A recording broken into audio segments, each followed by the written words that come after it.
1994-2019. Cela fait 25 ans que plus d'1 million de Tutsis ont été tués dans le génocide rwandais. Alors que les survivants et les auteurs cherchent la réconciliation, un homme a trouvé la paix en épousant la fille de l'homme qui a tué sa famille. Une relation fondée sur le pardon et la réconciliation. Une histoire d'amour improbable face à une grande tragédie. Le couple est marié depuis 11 ans.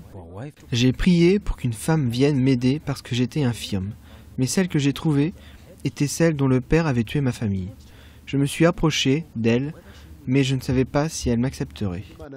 À l'époque du génocide, ils étaient voisins et vivaient côte à côte jusqu'à ce que les Hutus commencent à tuer les Tutsis. Des années plus tard, la colère et l'amertume ont laissé place à l'amour.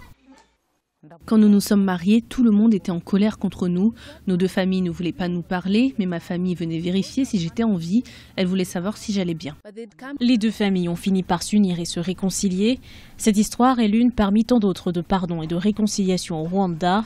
Pour le mémorial du génocide de Kigali, ce génocide doit être enseigné pour ne pas être reproduit. C'est un problème mondial qui nécessite que l'humanité prenne conscience de ses causes, de ce qui pourrait déclencher un génocide ou des atrocités de masse. C'est la raison pour laquelle je pense que le centre aura toujours pour objectif de donner de la dignité aux victimes, mais aussi éduquer le monde. Les survivants du génocide ont tissé des liens dans un passé commun. Ils travaillent pour s'aider mutuellement à avancer. Mais le drame n'est pas oublié. Dans la capitale, un mémorial rappelle aux visiteurs le génocide des Tutsis en 1994.